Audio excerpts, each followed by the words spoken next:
أفلا يتدبرون القرآن أم على قلوب أقفالها أعوذ بالله من الشيطان الرجيم بسم الله الرحمن الرحيم. Assalamu alaikum everyone and welcome to week 42 of the Divine Book Club. Today I have with me Majd and Sabir, and in between we have Mujahid for the first time, but he has been also our companion fixing the sound before you have been receiving these episodes, mashallah, at home. So we are blessed to have this gathering today to go through, if I recall, 4 surahs today. Is it? Yeah, 4 surahs today. So after this, inshallah, we'll start to see the number of surahs accelerate further as we reach the end of this year's reading and we come to, inshallah, the finale episode, which will have a great many surahs in it, and we're going to have to do something special for that, inshallah. So the first of the surahs that we'll be reading today is Surah Ar-Rahman, chapter 55. It is a Meccan surah that highlights God's wonders in this world, describes the end of the world, and paints an evocative picture of the delights of paradise. The surah is characterized by the refrain, فَبِأَيِّ آلَاءِ رَبِّكُمَا تُكَذِّبَانِ, which then of your Lord's blessings do you both deny, which runs throughout. And this both, as we're going to see, is generally understood to refer to what? Humans and jinns. Humans and jinns. Yeah? So you will see in verse 31, 33, a direct address to these 2 categories of creation, the humans and the jinns. In the name of God, the Lord of mercy, the giver of mercy. It is the Lord of mercy who taught the Quran. He created man and taught him to communicate.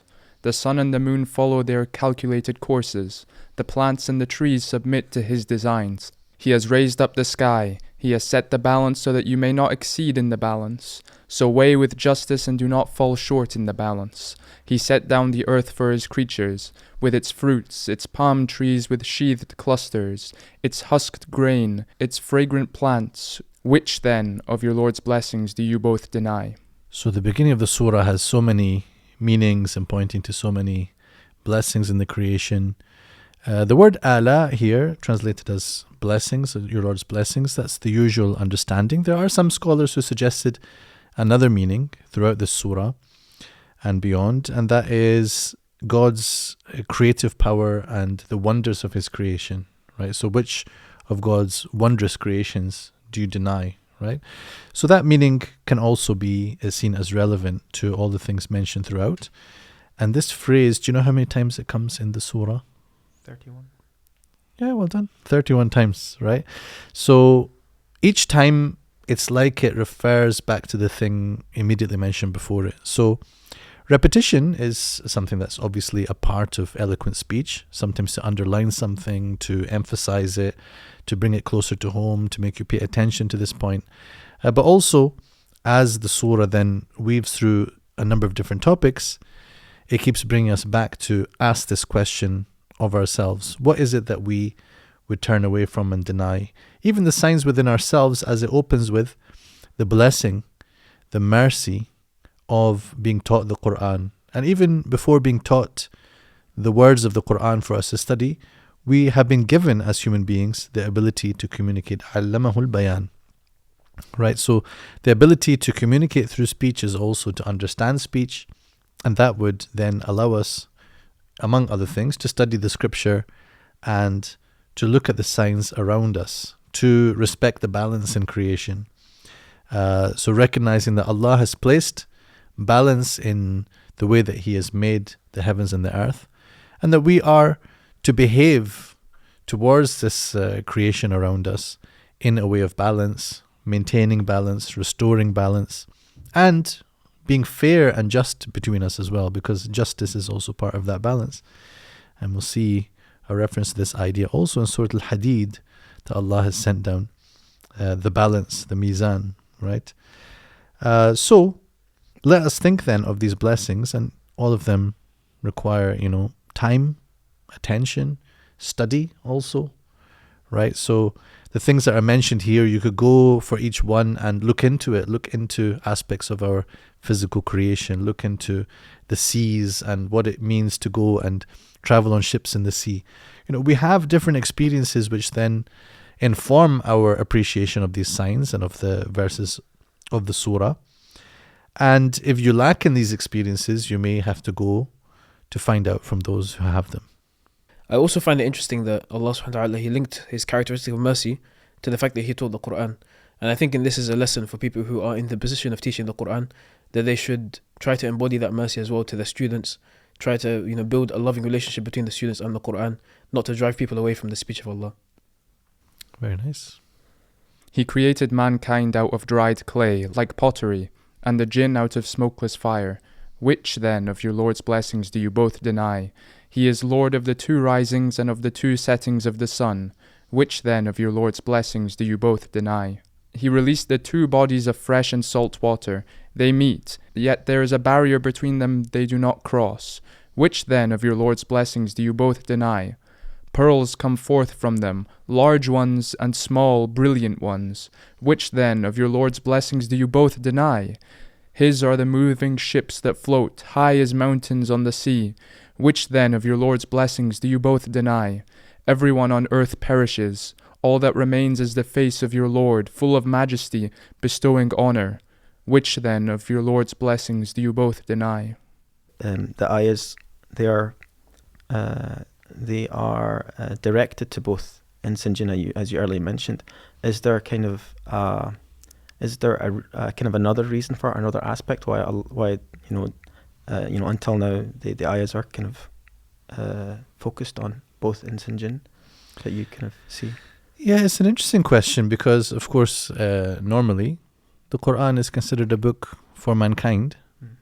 And we did encounter before in Surah Al-Ahqaf the reference to some jinns who came and heard some of the Quran, then went back as warners to their own people, that is to say, their fellow jinns. But by and large, the Prophet ﷺ is sent to humankind. He was not directly concerned with the affairs of jinn kind. So there must be something special about this surah that these two kingdoms or these two parts of creation are mentioned. I'm not sure what that deep wisdom is. Everyone in heaven and earth entreats him. Every day he is carrying out what he wills. Which then of your Lord's blessings do you both deny? We shall soon attend to you two huge armies of jinn and mankind. Which then of your Lord's blessings do you both deny? Jinn and mankind, if you can pass beyond the regions of heavens and earth, then do so. You will not pass without our authority. Which then of your Lord's blessings do you both deny? A flash of fire and smoke will be released upon you, and no one will come to your aid. Which then of your Lord's blessings do you both deny? When the sky is split and turns crimson, like red hide, which then of your Lord's blessings do you both deny? On that day neither mankind nor jinn will be asked about their sins. Which then of your Lord's blessings do you both deny?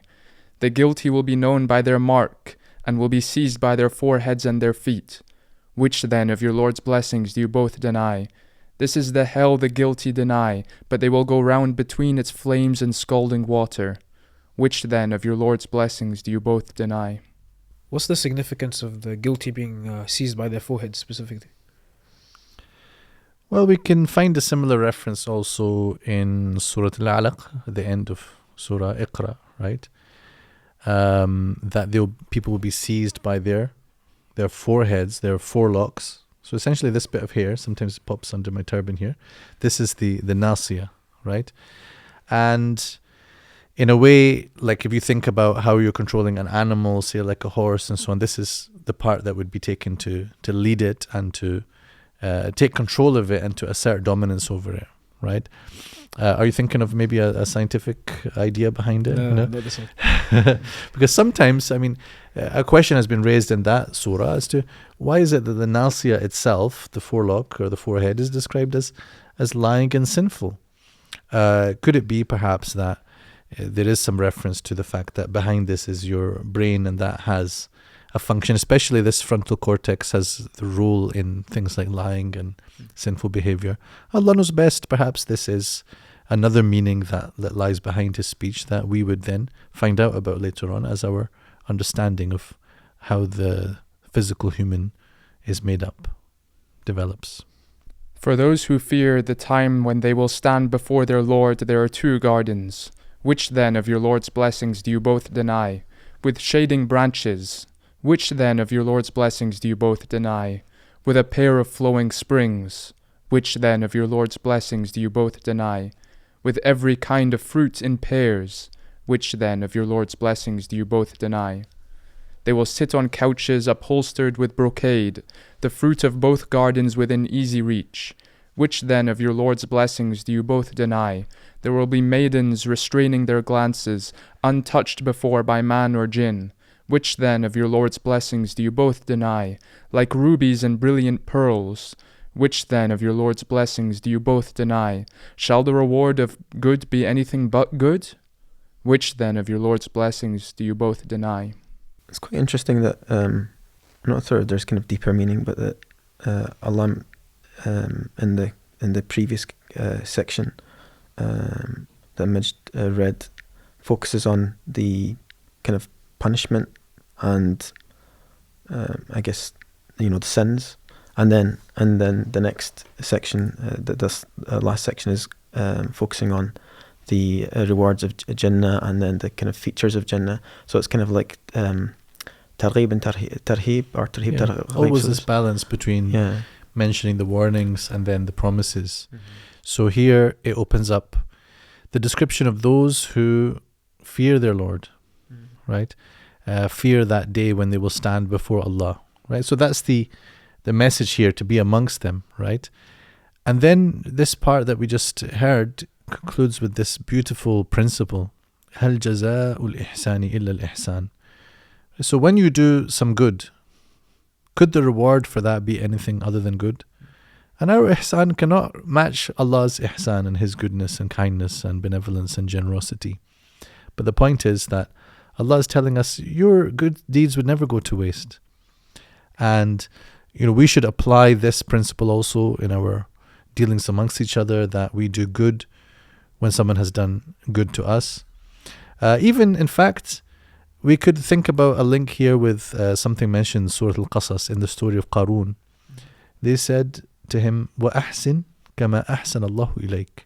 So in a way, the other way around, the reward or the response that we should have to being treated well by Allah is to do good.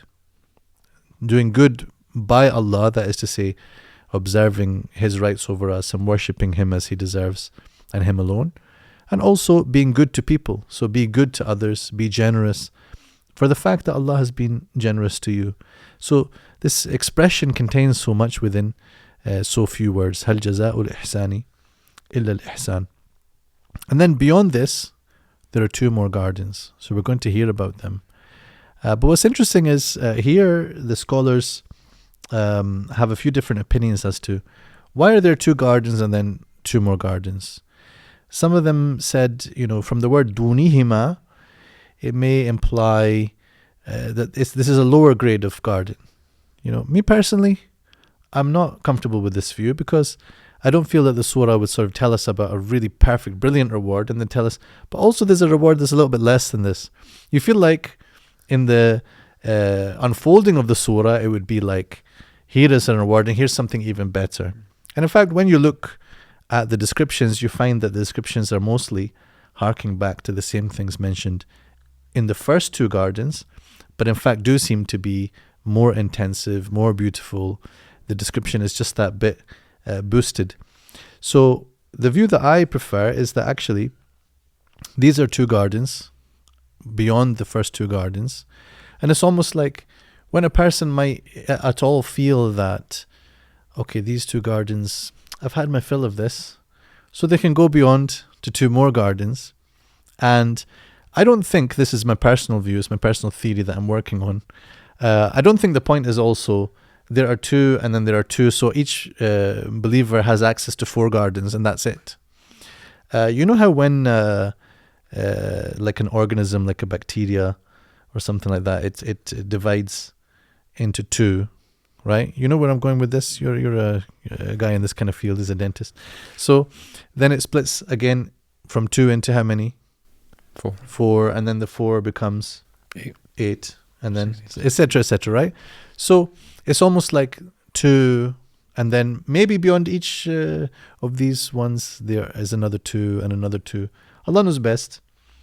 But this is anyway a way to understand why there are 2 gardens mentioned and 2 gardens mentioned. It's not to limit it to 4, but rather to point to the generosity of Allah subhanahu wa ta'ala, how He multiplies the reward, how also there are limitless delights and increasing delights, rather than what we might expect if you had the same thing over and over for eternity, that you might get used to it.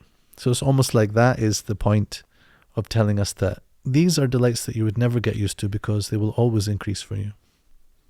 It's kind of like describing exponential growth, basically. That's the theory. Yeah. There are 2 other gardens below these 2. Which then of your Lord's blessings do you both deny? Both of deepest green. Which then of your Lord's blessings do you both deny? With a pair of gushing springs. Which then of your Lord's blessings do you both deny? With fruits, date palms and pomegranate trees. Which then of your Lord's blessings do you both deny? Therein are good-natured, beautiful maidens. Which then of your Lord's blessings do you both deny? Dark-eyed, sheltered in pavilions. Which then of your Lord's blessings do you both deny? Untouched beforehand by man or jinn. Which then of your Lord's blessings do you both deny? They will all sit on green cushions and fine carpets. Which then of your Lord's blessings do you both deny? Blessed is the name of your Lord, full of majesty, bestowing honor. So this takes us to Surah Al-Waqiah, chapter 56, the inevitable, the great event and the reality that arrives. It is a Meccan surah. Its central message is stated in the opening verses. The Day of Judgment is certainly coming, and it will sort people into the categories of the humiliated and the richly rewarded. As in the previous surah, people are divided into 3 classes in terms of their fate. Ample proof is given of God's power and consequently His ability to bring about the resurrection. In the name of God, the Lord of mercy, the giver of mercy. When the inevitable arrives, no one will be able to deny it has come, bringing low and raising high. When the earth is shaken violently and the mountains are ground to powder and turned to scattered dust, then you will be sorted into 3 classes. Those on the right, what people they are. Those on the left, what people they are. And the forerunners are in a class of their own. They will be the ones brought nearest to God in gardens of bliss, many from the past and a few from later generations. On couches of well-woven cloth, they will sit facing each other. Everlasting youths will go around them with glasses, flagons, and cups of a pure drink that causes no headache or intoxication, along with any fruit they choose, and the meat of any bird they like. And they will have beautiful companions like hidden pearls, a reward for what they used to do. They will hear no idle or sinful talk there, only words of greeting and peace. Who are these forerunners here described? So we have here 3 classes who are mentioned. Ashabul Maymana, Ashabul Mash'ama. This would be the obvious things, the 2 categories, those of the right, those of the left, right? Which we know these concepts of the right hand are associated with the positive outcome. And they would also be those who receive their record in their right hand, right? As opposed to those who receive it in their left hand or behind their back or both, right? So there's an additional category who are called as-sabiqun. So as-sabiqun implies one of 2 things, or probably both. One is to be the foremost in good deeds, right? So those who exerted more effort and did more, and so they get to be number 1 in that respect, number 1 in terms of the quality and the quantity of their deeds. And the other sense is that there are those who went before, who preceded, right? However, as we see here, it is mentioned that there will be many in the past and there will be a few from later generations. So how can you be a sabiq in this sense, a forerunner, but you are coming later, right? So it could imply also anyone who really stands for the truth and does what is right at a time when other people are not doing it. So they're not followers of the people in general. They don't have the benefit of having a whole society that is a believing and worshipful one.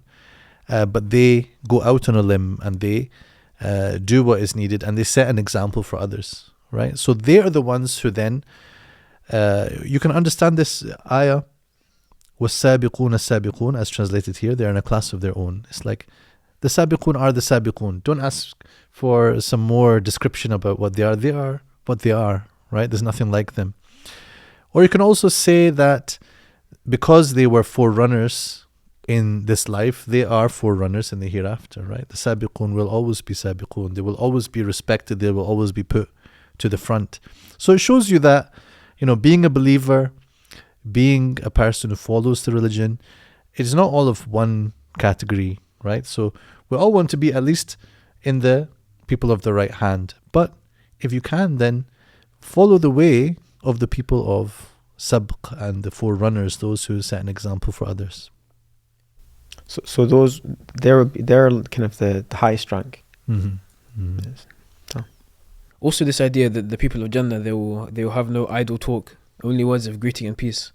And I think it was you who mentioned previously that in the dunya, when we say like assalamu alaikum to each other, it's almost like a rehearsal for when we inshallah make it to Jannah and we greet each other there, illa qilan salaman salama. So that just hit me. Yeah, it's beautiful. Those on the right, what people they are. They will dwell amid thornless lote trees and clustered acacia with spreading shade, constantly flowing water, abundant fruits, unfailing, unforbidden and raised beds. We have specially created their companions, pure and untouched, loving, of matching age for those on the right, many from the past and many from later generations. But those on the left, what people they are. They will dwell amid scorching wind and scalding water in the shadow of black smoke, neither cool nor refreshing. Before, they overindulged in luxury and persisted in great sin, always saying, "What? When we are dead and have become dust and bones, shall we then be raised up? And our earliest forefathers too?" Say, Prophet, the earliest and latest generations will all be gathered on a predetermined day, and you who have gone astray and denied the truth will eat from the bitter tree of Zaqqum, filling your bellies with it, and drink scalding water, lapping it like thirsty camels. This will be their welcome on the day of judgment. It's a similar pattern to in Surah Ar-Rahman when Allah is giving a clear comparison of disbelievers and believers, people of the right, people of the left, and then describing the kind of punishment and the acts of that, and it gives it in that very clear contrast. There's a very clear contrast that you can clearly say, okay, this is people that are going in the left, the disbelievers. Allah puts it very clear that the actions. Even some of the specifics we can see, like what is their food and their drink. So it's just about presenting a choice. Yeah. Do you want to be with these guys or you want to be with them? And this is the reminder, and this is the time to be reminded. This is the chance that you have while you are still breathing in this life. And then there will come a time when you are not able to make that choice anymore. You will have made it, and now the outcome will follow what you chose. So, these kind of reminders, they come again and again in the Quran. Sometimes we see this amount of detail, the vivid imagery and description of the realities of the hereafter. And all of this to say, it's not just words and stories. Yes, in a way, there is a limitation of what this language that we can process and understand from the revelation. How much does it allow us to really understand what those realities will be like? Until that day comes, we can form a sort of muddy, misty picture in our minds as to what it's like to be in Jannah, what it's like to be in Nar, right? But the more that we also reflect on these ayat and spend time with them and recite them, it can increase our longing for that great outcome and also our fear and running away from the hateful outcome, right? That's the purpose of reciting the Quran often and reflecting on these ayat, so that we raise that level of it being for us just words into something that now forms as a clear picture in our mind and spurs us to the right kind of action. But of course, there will come a time when it is no longer words or images or something mysterious, but that is when waqa'at al-waqi'ah, right? So when it really occurs, when reality starts. The penny Right. drops. Yeah. Right. And then we realize that what we were in was actually not the reality. Right. The Waqiah is like the creation of a new reality. And then Allah Azza wa Jal even mentions that with some specific things here, like the women of the dunya, when they are recreated for the hereafter. Inna ansha'nahunna insha'a. Right? So everything is created anew. The men and women who had obeyed Allah subhanahu wa ta'ala in this life, they will have their new creations, they will experience new delights, and they will still have the aspect of familiarity. Right? So the language and description is to say, you will also feel that there is some sense of familiarity of things that you enjoyed in the dunya, and maybe some things that you didn't have access to, right? Things that were forbidden, like the drinking of wine and so on. You would have a version of that in the hereafter, which will be much, much better. Not least because it will not give you a headache and a hangover, and it will not cause you to do shameful things like the wine of the dunya, right? I find it so powerful, the contrast running from Surah al-Rahman to Surah al-Waqiah, where you have the repetition of which of your Lord's blessings will you deny. It's very representative of our lives, as Allah keeps on giving us reminders. But then the very sudden switch into Surah al-Waqiah, it's so abrupt. It's the first ayah, إِذَا وَقَعَتِ الْوَاقِعَةِ. There's no time. It was the second last ayah of Surah al-Rahman. Which of your Lord's blessings do you both deny? So soon.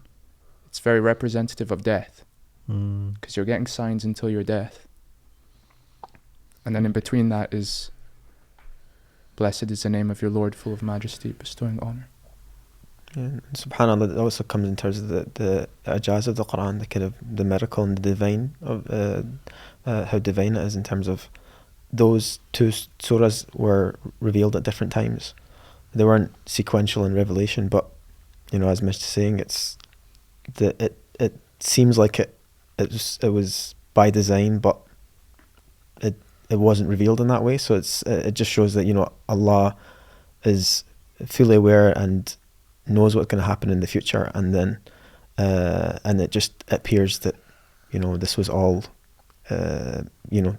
designed and not actually revealed in that time. So subhanAllah. Yeah, these are things that you start to appreciate more when you actually read in this way with a bit more of a connected approach. You read some surahs together, as we do in our weekly readings. You start to then join the dots between things that otherwise you might read this surah at this time and that surah at that time, and you don't recognize what is the same and what is related in meaning. It was we who created you. Will you not believe? Consider the fluid you eject. Do you create it yourselves, or are we the creator? We ordained death to be among you. Nothing could stop us if we intended to change you and recreate you in a way unknown to you. You have learned how you were first created. Will you not reflect? Consider the seeds you sow in the ground. Is it you who make them grow, or we? If we wished, we could turn your harvest into chaff and leave you to wail. We are burdened with debt. We are bereft. Consider the water you drink. Was it you who brought it down from the rain cloud, or we? If we wanted, we could make it bitter. Will you not be thankful? Consider the fire you kindle. Is it you who make the wood for it to grow, or we? We made it a reminder and useful to those who kindle it. So prophets glorify the name of your Lord, the Supreme. I swear by the positions of the stars, a mighty oath, if you only knew, that this is truly a noble recital in a protected record that only the purified can touch, sent down from the Lord of the worlds. So this is a very powerful passage here, in which after mentioning all these blessings that we're supposed to recognize and appreciate, Allah then makes an oath here by the setting places of the stars, or by the positions of the stars, mawaqi'un nujum. Then he makes an oath by the Quran, and how this recital is in this book, which is the elevated book in the heavens. And it's mentioned that only the purified touch it. That would be the purified angels who have access to Al-Lawh al-Mahfuz. And from this we can take an implication of the importance and the respect due to the written text of the Quran. And so some scholars take this to indicate the importance of ablution and wudu and ritual purity in touching the Mus'haf. But in the ayah itself, it is mainly talking about this heavenly reality. So what do you feel from this oath by the positions of the stars? What if I told you that an-nujum, najm has another meaning other than stars. Najm can also be a little installment of something, right? So if you're paying a loan back, you might say, I'm going to pay in 12 installments. So these are nujum also. And sometimes the division of the revelation is called tanjim, right? So that is to say, the Quran was sent down, najman, najman. If you take the other translation, like one star at a time. So almost like the stars are like the ayat of the Quran or the pieces of revelation. So when Allah Azza wa Jal makes this connection between the Quran and the nujum, you start to then look into the sky, and as you see those stars, you kind of picture that. It's as if the Quran came down, these pieces, one by one. And that when you look at the positions of the stars, you have these constellations. And those constellations, you might see, like, I don't know that many constellations, but you've got like Orion the Hunter, right? And you've got the Big Dipper, with this plow thing. And you've got these things which people have looked at and sort of imagined that they are next to each other. But in reality now, especially with our modern understanding of astronomy, we know now that sometimes the things that you see as if they're next to each other are actually very far apart, not just, they're not side by side, but even one of them is very much closer and one is very much further away. So it's like also what you mentioned about how the surahs and the ayat were revealed at different times, but then they fell into place, right? Their mawaqi' within the Quran then forms this perfect structure. Things which came at different times, but then formed one surah together like one constellation, right? So maybe this is some of the secret behind the oath by the position of the stars. And I guess from what you're saying and what Allah is saying, I swear by the positions, a mighty oath of only you, if you only knew, it's that they're where the stars are located is by design. So it's not kind of like scattered in the way that people may expect. It's you've got like the North Star where people can use as finding direction. There's the people that use stars to navigate, etc. Allah mentions exactly. that people find their way. Yeah. So likewise, we find our way with the revelation. Yeah, exactly. Majid is very happy with this. It's beautiful. I love it when it comes full circle. How can you scorn this statement? And how, in return for the livelihood you are given, can you deny it? When the soul of a dying man comes up to his throat while you gaze on it, we are nearer to him than you, though you do not see us. Why, if you are not under our power, do you not restore his soul to him, if what you say is true? If that dying person is one of those who will be brought near to God, he will have rest, ease, and a garden of bliss. If he is one of those on the right, he will hear peace be on you from his companions on the right. But if he is one of those who denied the truth and went astray, he will be welcomed with scalding water. He will burn in hell. This is the certain truth, so glorify the name of your Lord, the Supreme. So if you want to talk about connections between surahs, at the end of this surah, what do we have in Arabic? فسبح, yeah. And then the beginning of Surah Al-Hadid. يسبح. Is it سبح? You want to debate it? Which one is it? سبح, I think. Sabbaha, right? Yeah. So we have this command to glorify, and then Allah mentions at the beginning of the next surah that everything in the heavens and the earth glorifies God. So the connection is then be amongst those things which recognize Allah and be in harmony with the creation, right? So Surah Al-Hadid is the 57th chapter of the Quran. It is a Medinan surah, although this is quite debated. At least we can say it contains some Meccan verses. That's not unusual that a surah has a mixture of both. Anyway, this surah urges the believers to spend in God's cause and uphold justice. The all-pervasiveness of God's power, knowledge, control, and glory is affirmed to encourage the believers to right action, and the fate of the hypocrites is described. Previous prophets are mentioned, especially Noah, Abraham, and Jesus, peace be upon them, showing the response they received. In the name of God, the Lord of mercy, the giver of mercy. Everything in the heavens and earth glorifies God. He is the Almighty, the Wise. Control of the heavens and earth belong to Him. He gives life and death. He has power over all things. He is the first and the last, the outer and the inner. He has knowledge of all things. It was He who created the heavens and earth in 6 days and then established Himself on the throne. He knows what enters the earth and what comes out of it, what descends from the sky and what ascends to it. He is with you wherever you are. He sees all that you do. Control of the heavens and earth belongs to Him. Everything is brought back to God. He makes night merge into day and day into night. He knows what is in every heart. So this is so beautiful in terms of the names of Allah subhanahu wa ta'ala and His descriptions and attributes which are mentioned here. Among them, Al-Awwal wal-Akhir wal-Zahiru wal-Batin. So being first and last in the sense that nothing existed before Him. He has always been there.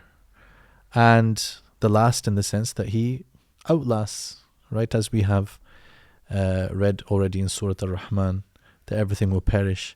But He is the one upon whom all existence depends, right? And He is not brought into being by anything, nor is there anything that could cause Him to not exist anymore, right? So Al-Awwal wal-Akhir, points to these very enormous meanings, right? And Al-Zahir wal-Batin, translated as outer and inner, another way to understand that or translate it is like the apparent and the hidden, right? And some of the scholars have explained this by saying that you can sometimes fail to see something because it is so apparent, right? It becomes hidden from you because you take it for granted. So Imam Ghazali mentions this example, that suppose that there was never a sunset, so the sun was always in the sky, right? So you would start to think that everything has its own light. You don't recognize that when you're out and about in the street, you only see those things because of the light of the sun. When the sun sets, then you start to realize that actually this light is not inherent to the things, but rather it depends upon the sun. So he says that because Allah subhanahu wa ta'ala, in His creative power, Allahu nuru samawati wal ard, this is the way that we can understand this name. The fact that He is giving everything its existence every moment of every time, and we can never experience for Allah Azza wa Jal to set, to disappear for some time so that we could know what that was like, right? Remember Ibrahim alayhi salam says in Surah Al-An'am, La uhibbul afilin, I don't adore those things that set and disappear. This is the opposite of what it is to be God. So the fact that we cannot understand that things depend upon Allah for their existence, people start to think that things exist in their own right. So it is due to His manifestation in His creative power in all things at all times that people start to think that He doesn't exist. Right? You see how that works? That He's only hidden from people due to the perfection of His manifestation. Believe in God and His Messenger, and give out of what He has made pass down to you. Those of you who believe and give will have a great reward. Why should you not believe in God when the Messenger calls you to believe in your Lord, and He has already made a pledge with you, if you are people to have faith? It is He who has sent down clear revelations to His servant, so that He may bring you from the depths of darkness into light. God is truly kind and merciful to you. Why should you not give for God's cause when God alone will inherit what is in the heavens and earth? Those who gave and fought before the conquest are not like others. They are greater in rank than those who gave and fought afterwards. But God has promised a good reward to all of them. God is fully aware of all that you do. So this is an instruction, of course, to believe. And there is some different perspective between different scholars as to who exactly is being spoken to here. The most evident is that it is those who don't believe who are being told to believe in Allah and His Messenger. And so then when it mentions that He has already made a pledge with you, if that means that God has made a pledge with them, this then refers back to the primordial agreement that people made when Allah brought them out from the loins of Adam and said to them, am I not your Lord? So they bore witness to that. That is to say, we bore witness to that and we said, indeed you are, and we have witnessed this, right?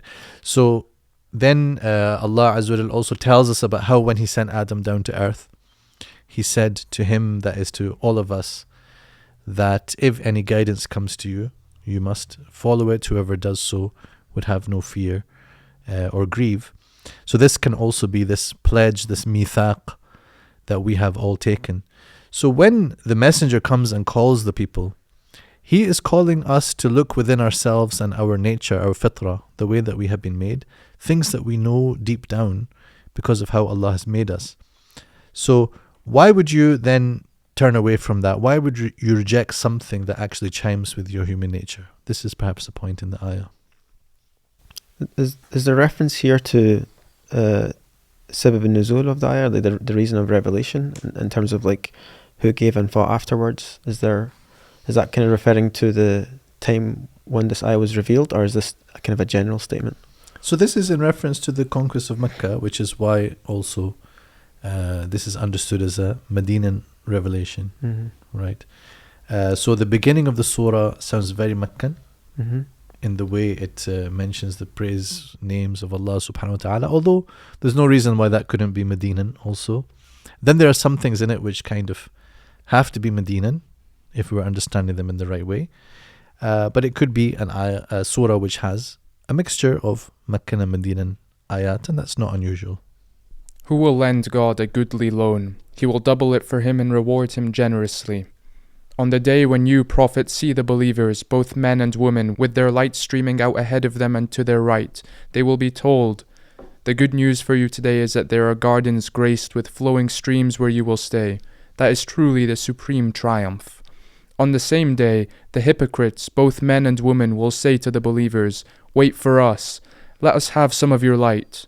They will be told, "Go back and look for a light. A wall with a door will be erected between them. Inside it lies mercy, outside lies torment." The hypocrites will call out to the believers, "Were we not with you?" They will reply, "Yes, but you allowed yourselves to be tempted. You were hesitant, doubtful, deceived by false hopes until God's command came. The deceiver tricked you about God. Today no ransom will be accepted from you or from the disbelievers. Your home is the fire. That is where you belong, a miserable destination." One thing kind of that strikes me in the ayahs and these ayahs is the how deep and detailed Allah is describing what's going to happen on that day in the eyes of the Prophet. Exactly what kind of the hypocrites will say, what they will see, and it amplifies how certain these sequence events is going to happen. So it's kind of another reminder when someone's very detailed and specific about what's going to happen. It kind of hits harder.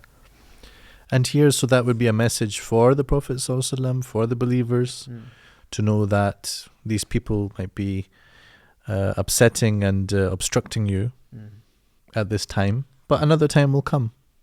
And these people who were sort of half with you and half against you, right? At least their zahir was that they're with you and their batin is that they're against you, right? So there's this inconsistency in them.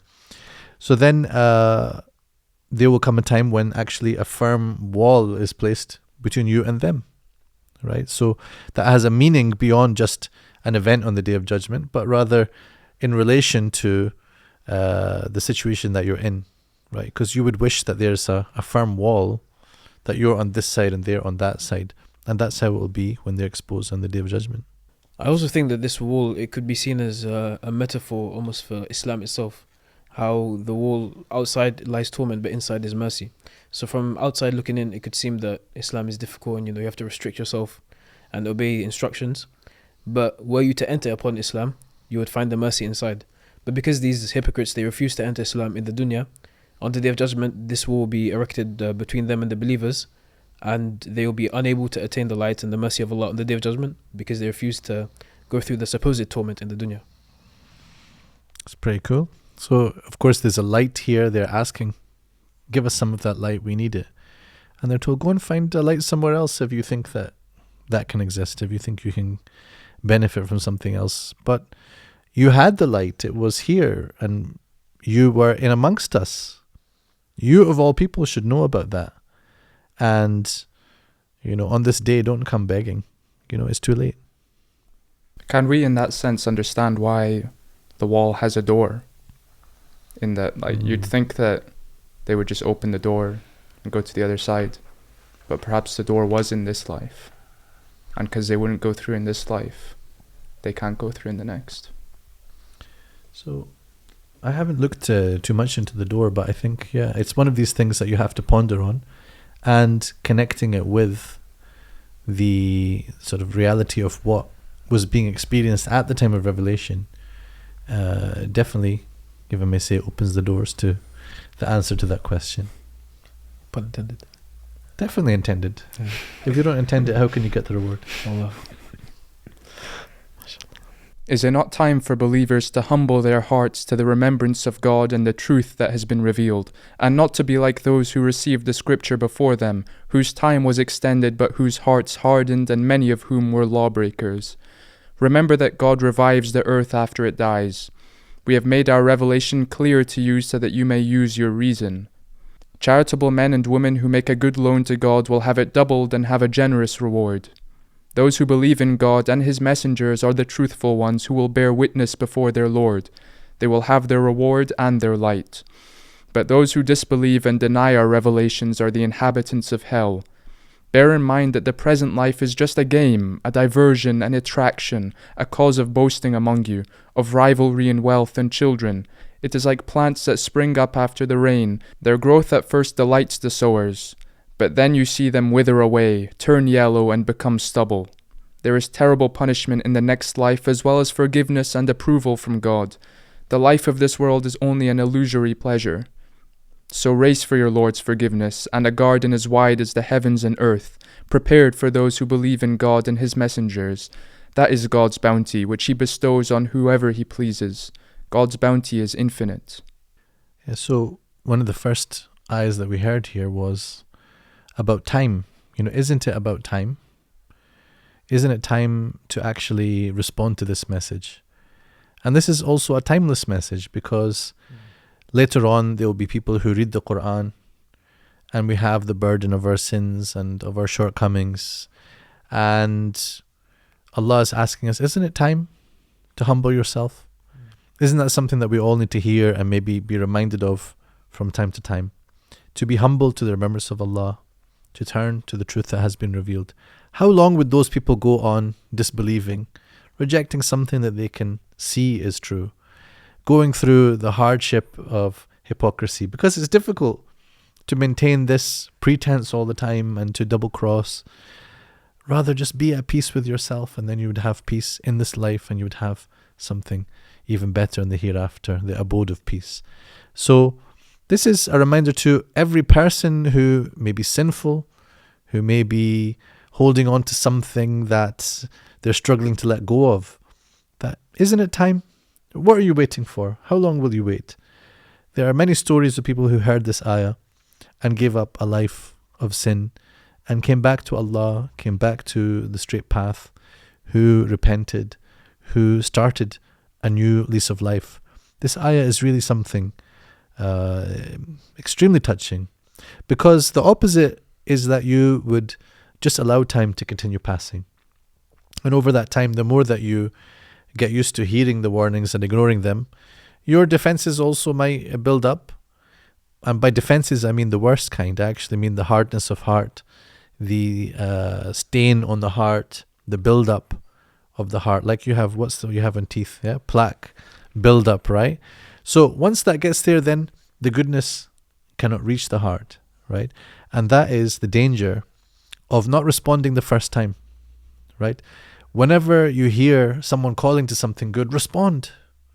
They're hearing the messenger calling them, and they're maybe thinking, probably eventually I'm going to go that way, like some of my family members and all. Everyone smart has followed this man, but I've got some business interests I have to pursue for now, until such time as, well, once I see a critical mass of people following him, I'll follow him as well. Once such and such tribe enters in, now it'll be like, we're waiting for celebrities to become Muslims, or we're waiting for this or that.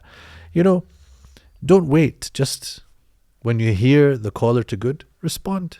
When the messenger calls you, when Allah gives you that invitation by just the fact that one day you open up the Quran and you read an ayah of the Quran and it tells you something about yourself, respond.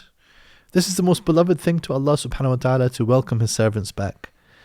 Right? It is so beloved to Him that a repentant servant comes to Him so He can forgive them. He is not saying, where have you been? He doesn't say to the servant, where have you been? But He just welcomes the servant back. So isn't it time? What are we waiting for? If we're just to continue that idea of the plaque on the teeth, I think the toothbrush is to the plaque what the Quran is to the heart. Brush twice a day. You just keep that connection to Allah, to the Quran. Inshallah, stay on the straight we have to path. polish the heart with the dhikr and remembrance, right? And the greatest form of dhikr, of course, is Allah's words. No misfortune can happen, either in the earth or in yourselves, that was not set down in writing before we brought it into being. That is easy for God, so you need not grieve for what you miss or gloat over what you gain. God does not love the conceited, the boastful, those who are miserly and who tell other people to be miserly. If anyone turns away, remember that God is self-sufficient and worthy of praise. We sent our messengers with clear signs, the scripture and the balance, so that people could uphold justice. We also sent iron, with its mighty strength and many uses for mankind, so that God could mark out those who would help Him and His messengers, though they cannot see Him. Truly God is strong and mighty. We sent Noah and Abraham, and gave prophethood and scripture to their offspring. Among them were some who were rightly guided, but many were lawbreakers. We sent other messengers to follow in their footsteps. After those we sent Jesus, son of Mary. We gave Him the gospel and put compassion and mercy into the hearts of His followers. But monasticism was something they invented. We did not ordain it for them, only to seek God's pleasure, and even so they did not observe it properly. So we gave a reward to those of them who believed, but many of them were lawbreakers. What is this monasticism referring to? Monasticism. Monasticism. So, you know how we have something called a monastery? Yeah. Who lives there? The monk. Monks, right? So it's kind of the behavior of monks, which is to cut yourself off completely from this life, to be in spiritual retreat and communion with God. This is the idea. In Arabic, they call it rahbaniyya. So there's a famous scholar who wrote a book called Rabbaniyya La Rahbaniyya, that what we are seeking for is the Quranic concept of Rabbaniyya, being connected to God and also being learned. This is related to that as well. And not Rahbaniyya, which is the monasticism, cutting yourself off completely from the dunya. Rather, we have to find that balance. We have to find that balance between being in the world and also being aloof from the desires therein, right? And not to be deceived by the deceiver, as the surah also mentions. So the world itself is full of this deceit. So what's the solution to this? Not to go and hide away in the mountains in a monastery, but rather to equip ourselves with a lot of remembrance of Allah, to go to our salah at the right time, to perhaps do i'tikaf in Ramadan and to make a retreat to the masjid. But then, come Eid, you have to go back. You have to go back into the world and be with the people, right? The prophets themselves, they would be with Allah. Even our blessed Prophet ﷺ has gone on the Mi'raj and ascended to the heavens. And there's a famous scholar who also said, if I were him, I would never have come back, right? Which sounds like a kind of bombastic statement, but actually he's saying something deep here, which is it's the way of the prophets actually to come back to their people, because their station is actually higher than the mystics who are trying to, peel themselves off from this dunya, because they cannot handle actually the challenge of being amongst the people. The prophets are a higher status because they come back and they are amongst the people. Believers, be mindful of God and have faith in His messenger. He will give you a double share of His mercy. He will provide a light to help you walk. He will forgive you. God is most forgiving, most merciful. The people of the book should know that they have no power over any of God's bounty, and that bounty is in the hand of God alone. He gives it to whomever He wills. God's grace is truly immense. So then the next surah and the last one that we are reading this week is chapter 58, Surah Al-Mujadalah, also known as Al-Mujadila, right? So either you see it as an active participle, that's to say, the women who disputed, right? Or you see it as the dispute, because this is an event which is in the Sabab Nuzul, or the context of revelation, about this lady called Khawla who came to the Prophet ﷺ complaining about something her husband had done, and this was related to pagan practices of divorce, something known as dhihar, and we saw this mentioned before. In which surah? Ahzab. In Surah Al-Ahzab, there was a reference to this, right? This is a Medinan surah which disallows this specific practice, and the surah takes its title from an appeal made to the Prophet ﷺ by a wife who had been divorced in this manner. It goes on to state that those who oppose God and His Messenger, who secretly ally themselves with Satan, who lie in their oaths and make intrigues against the Prophet ﷺ, will be defeated and suffer humiliation both in this world and in the next, while those on God's side will triumph. In the name of God, the Lord of mercy, the giver of mercy. God has heard the words of the woman who disputed with you, Prophet, about her husband and complained to God. God has heard what you both had to say. He is all-hearing, all-seeing.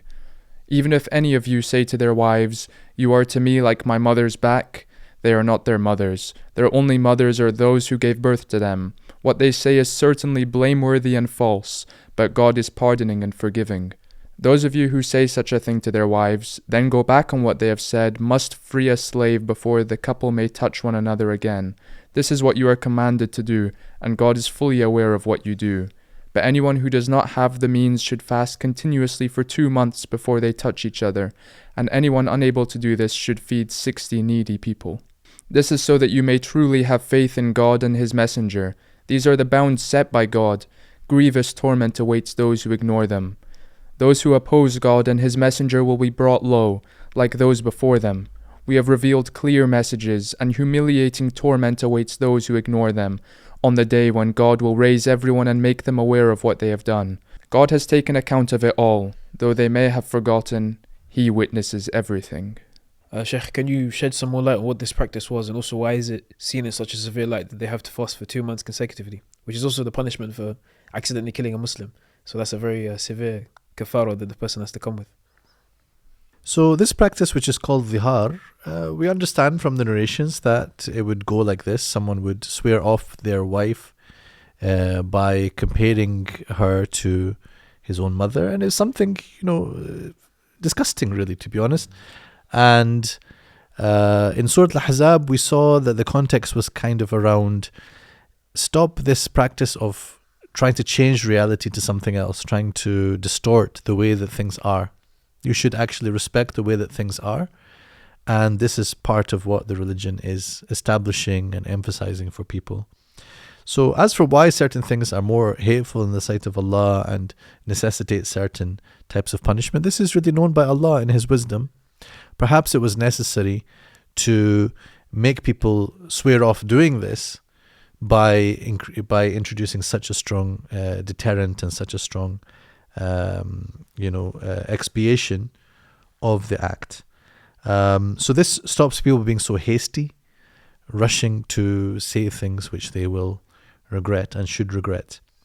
One of the things that really stands out for me in this passage is how it begins, right? As we know, this is also the start of one of the ajza, right, of the Quran. And what do we call it then? Juz'u Qad Sami', right? So we just call it like that. I mean, I don't reflect as well on the fact that Allah is saying that He has heard the words of the woman who is arguing with you, Prophet, right? So it's almost like as soon as she said it, God has heard and appreciated and recognized her complaint, and He is going to give the guidance which will solve this issue for the believers. And the fact that she is a woman, a lone woman who is standing up for herself, even the expression is as if she's come to the Prophet ﷺ, she's not accepting the initial answer that she's received, so she's coming back and talking back. And normally we know, and we just read before this Surah Al-Hujurat, respect for the Messenger ﷺ is paramount. But here is a woman who is speaking for her right that Allah has given her, right? And I'm sure she is not disrespecting the Messenger ﷺ. But you see, people have sometimes subjective perspectives on respect and disrespect. Sometimes people see, like, as a parent, for my child to speak back to me at all, this is disrespect and I must come down very hard on my child for doing that. Whereas a wiser parent would be one who encourages the child to actually speak up, especially when they have a valid point. And if they don't have a valid point, then perhaps to help them to understand the difference, right? So Allah has heard. And I think this is an important signal and message really for everyone to listen to the women of our community, right? Who often are the ones that nobody is listening to. So if Allah listens, can we men not also listen? I think there's a lot to ponder on in that. Do you not see, Prophet, that God knows everything in the heavens and earth? There is no secret conversation between 3 people where he is not the 4th, nor between 5 where he is not the 6th, nor between less or more than that without him being with them, wherever they may be. On the day of resurrection he will show them what they have done. God truly has full knowledge of everything. Have you not seen how those who have been forbidden to hold secret conversations go back afterwards and hold them, and conspire with one another in what is sinful, hostile, and disobedient to the Messenger?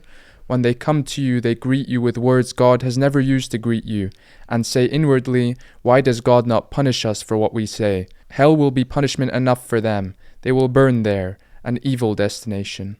You who believe, when you converse in secret, do not do so in a way that is sinful, hostile, and disobedient to the Messenger, but in a way that is good and mindful of God.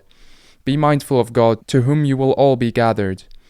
Any other kind of secret conversation is the work of Satan, designed to cause trouble to the believers, though it cannot harm them in the least unless God permits it. Let the believers put their trust in God. So of course we've got this backdrop of the issue of the hypocrites and the need for there to be transparency in the community to ensure that everybody is on the same page, that the believers are one community supporting each other. So that can be understood as the backdrop of the repeated reference in the surah to An-Najwa or secret council. And of course here Allah Azza wa Jalla describes how no one is ever actually able to keep any secrets. Certainly not from their Creator, who hears and sees everything. So even the expression is that He is with them wherever they may be. Of course, you understand from the basics of Aqidah, basics of belief, that this is not about God being in any particular place or located or limited in any way, but rather that His knowledge encompasses everything. So He is with them in His knowledge. And that is expressed so eloquently in these ayat, as that if there are 3, He is the 4th of them. If there are 5, He is the 6th of them. So never to think that actually they are able to hide. And Allah will expose the hypocrites when it is the time according to His wisdom. You who believe, if you are told to make room for one another in your assemblies, then do so, and God will make room for you. And if you are told to rise up, do so. God will raise up by many degrees those of you who believe and those who have been given knowledge. He is fully aware of what you do. So there's a beautiful kind of connection here between the instruction that's given to the believers and then how Allah rewards them. Right? So this is like a kind of version of what's known as the Golden Rule. I've written a paper about this once upon a time. The Golden Rule basically says, treat others as you want to be treated. But a rule that we see in various places in the Quran that is a bit like this is treat others in a way that you want God to treat you. So Allah actually provides this promise that you forgive others and Allah will forgive you. And if you're told to make room for one another, then God will open things up for you and He will open up the doors of provision for you. And if you are told, and there's a certain gathering happening in the masjid, and they were of course around the Prophet ﷺ, so then we can understand these ayat to be talking about some of their social situations. If you're told to get up and to move to a different place, then get up, right? And Allah will raise you. He will raise you up. And He raises in degrees those who believe. And then special mention is made of those who have been given knowledge, right? Because the knowledge itself is a way by which people are raised up. And Allah will always give special rank to the people of knowledge. Here, assuming we are talking about those who act upon that knowledge, who live by that knowledge, right? This is what makes a person deserving of that high status with Allah subhanahu wa ta'ala. The knowledge by itself will turn out to be a test, just like any provision, any wealth, sustenance that you have, right? If you've earned money, that can be a great blessing for you. But it is a test as to whether you are going to fulfill the rights of that wealth by being grateful and by spending it according to the obligations, and going beyond the obligations also, showing that gratitude in your generosity. Likewise with knowledge, the most important thing is, do you actually act upon that knowledge? Otherwise, it becomes a proof against us and not something that would raise us up, but quite the opposite. May Allah make us among the people of true knowledge who act according to what they know. Ameen. You who believe, when you come to speak privately with the messenger, offer something in charity before your conversation. That is better for you and purer. If you do not have the means, God is most forgiving and merciful. Were you afraid of giving charity before consulting the Prophet? Since you did not do it, and God has relented towards you, you should at least observe your prayers, pay the prescribed alms, and obey God and His Messenger. God is well aware of your actions. So these ayat are a famous example among the scholars of abrogation, right? Where we have some ayat that carry a ruling and then other ayat which replace that ruling with something else. But normally they are not right next to each other. Sometimes they are. So the first ayah is talking about this call that was made to people that don't come and bother the messenger. And perhaps there were some of the hypocrites who wanted to waste his time actually and just get in the way and annoy him deliberately. So they were told, before you do that, you have to give some charity. You have to give a sadaqah. There will be a fee, right, for having this privilege. After that, after the need passed, then they were told that, in fact, you don't have to do this anymore, but you still have your obligations. Perform the salah, give the zakah. So that is the second ayah. Have you not seen those hypocrites who give their loyalty to people with whom God is angry? They are neither with you believers nor with them, and knowingly swear to lies. God has prepared a severe torment for them. What they do is truly evil. They have used their oaths to cover up their false deeds and barred others from the path of God. A humiliating torment awaits them. Neither their wealth nor their children will be of any use to them against God. They will be the inhabitants of hell, where they will remain. On the day God raises them all from the dead, they will swear before Him as they swear before you now, thinking that it will help them. What liars they are! Satan has gained control over them and made them forget God. They are on Satan's side, and Satan's side will be the losers. Those who oppose God and His Messenger will be among the most humiliated. God has written, I shall most certainly win, I and my messengers.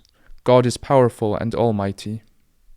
You will not find people who truly believe in God in the last day loving those who oppose God and His Messenger, even though they may be their fathers, sons, brothers, or other relations. These true believers are the people in whose hearts God has inscribed faith, and whom He has strengthened with His Spirit. He will let them enter gardens graced with flowing streams, where they will stay. God is well pleased with them, and they with Him. They are on God's side, and God's side will be the one to prosper. So at the end of the surah, of course, we have this description about the hypocrites and who they ally with. When it mentions a people with whom God is angry, this is understood as a reference to the Jews, because we have seen in other ayat and even in Surah Al-Fatiha an allusion to this, where al-Maghdub alayhim is generally associated with that community. So those who have earned Allah's anger, you have then some who are supposedly in the ranks of the Muslims who go and ally with them, and they are sort of in this liminal space between different groups. You know, they're not part of you, they're not part of them. Or the ayah maybe understand that the Jews are not part of you or part of them, right? But what an unfortunate bedfellow, right? So then the Muslims are told, don't be fooled by such people. They will use whatever methods they can to fool you with their oaths. Wallahi, brother, I'm your real brother. Wallahi, tallahi, billahi, all these things, all the huruf that they will use. And this is just a shield and a distorting cover for what they're actually up to. But rather, we would not have affection and normal relations with those who are opposed to Allah and His Messenger, right? So this is the kind of dividing line that is mentioned in the final ayah. So that takes us to the end of the surah, and all that remains, inshallah, is to hear some of the ayat recited in Arabic. So I'm going to ask Mujahid to do that today. Inshallah. بسم الله الرحمن الرحيم إذا وقعت الواقعة ليس لوقعتها كاذبة خافضة رافعة إذا رجت الأرض رجا وبست الجبال بسا فكانت هباء منبثا وكنتم أزواجا ثلاثة فأصحاب الميمنة ما أصحاب الميمنة وأصحاب المشأمة ما أصحاب المشأمة والسابقون السابقون أولئك المقربون في جنات النعيم.